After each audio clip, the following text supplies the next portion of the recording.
Bun, deci acesta este Protosul 500 flybarless. Pale sub, totul este original pe el. Deci elicopterul care nu a avut crash la mine, de fapt de nou l-am eu. Acestea sunt niște stabilizatoare făcute de mine, special pentru el din fibră de sticlă.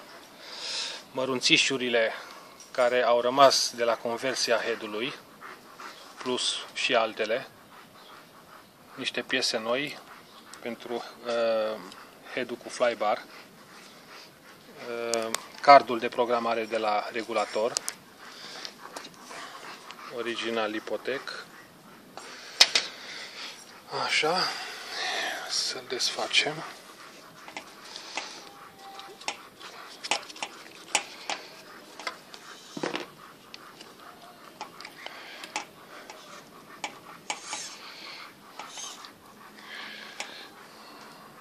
Așa, să dăm jos și canopia. Deci, ca și mici probleme, să zicem așa. Deci aici canopia prezintă niște urme, se vede de la manipulare mai mult. Partea roșie, care se vede aici și pe boom, da? Este folie, este autocolant. Le-am pus ca să se diferențieze puțin de culoare, că ele de fapt acolo sunt negre. Bun, canopia, urechea din stânga nu a fost ruptă, doar fisurată. Da, se vede. Și am pus o întăritură pe verso. Ține foarte bine, fără nicio problemă. Așa. La frame, două mici aspecte. Zona de prindere a motorului le-am strâns puțin cam tare și a trebuit să fac niște bride din oțel să stabilizeze mai bine. Acum este prins ok. Și partea de prinderea cozii am băgat la fel șuruburile prea tare și a trecut prin plastic, a trebuit să pun niște șaibe. Bine, cu niște șaibe negre poate nu s-ar fi observat. Cam astea singure probleme care le-ar avea. Și acum să vedem mai exact. Deci are pe platou servouri Graupner DS 658 BBMG cu pinioane de metal. Nu știu dacă chiar se va vedea. Ok. Servoul de coadă este Futaba clasicul 9257 și face treaba foarte, foarte bine.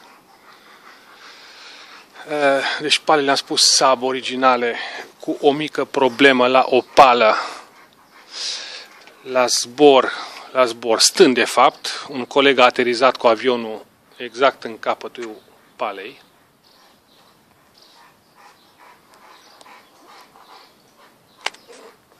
Așa, i-am pus eu niște acțibile mai mult pentru mascare și pentru echilibrare, pot să zic. Sunt echilibrate perfect. Așa, motorul, cum am spus, este motor Scorpion cu 880 de kV. Așa. Deci rup nu are absolut nimic.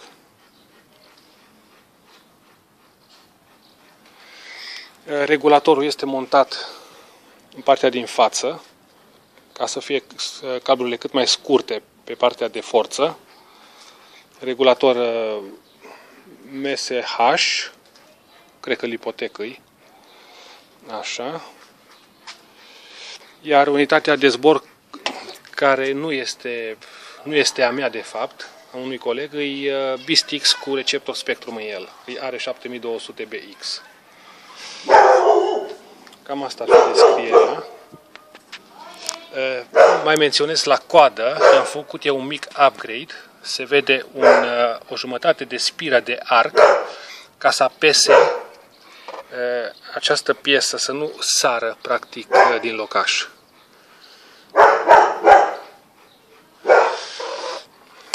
Hai să facem și eu un mic zboruleț aici afară. Adi, hai te rog.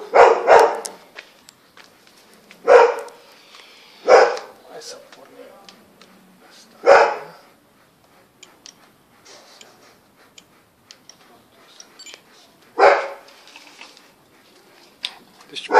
Ce fac eu acolo, bine?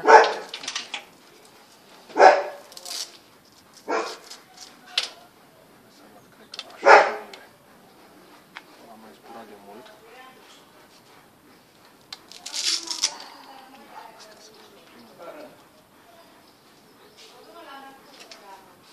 Așa.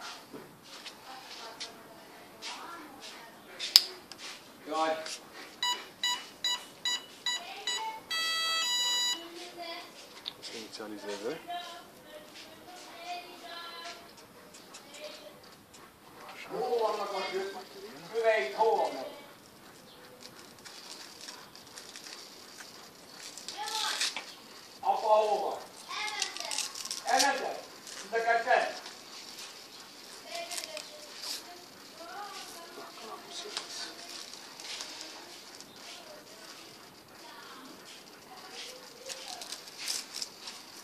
Ce nu merge.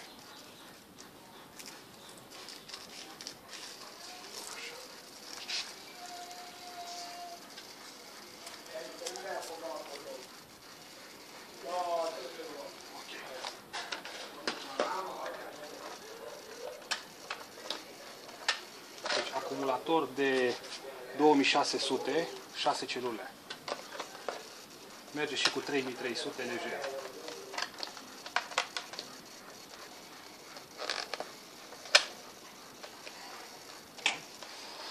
Să verificăm. Asta nu trebuie.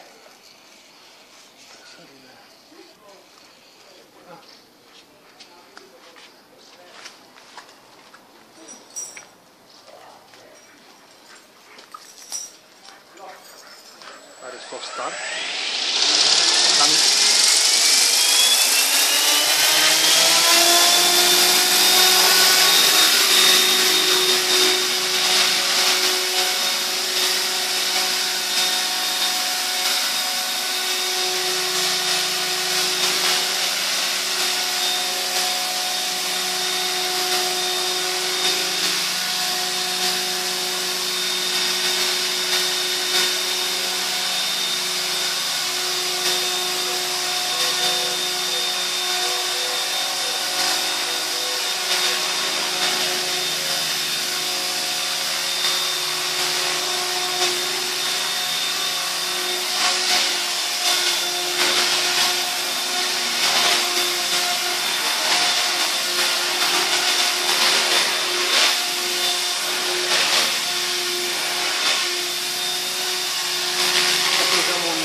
De 3D.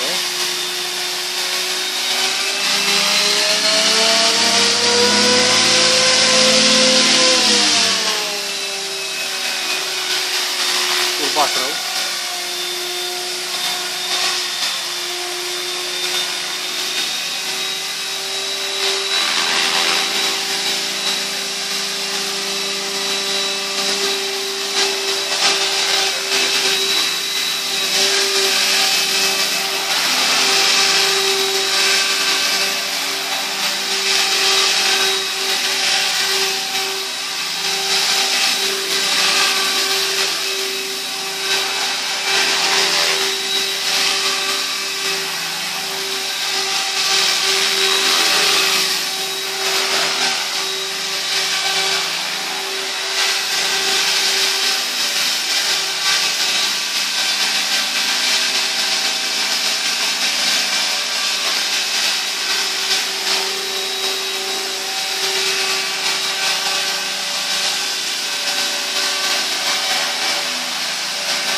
Un aspect mai este specificat, deci cureaua ar trebui schimbată.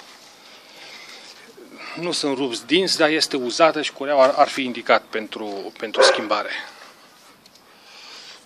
Atât, mersi.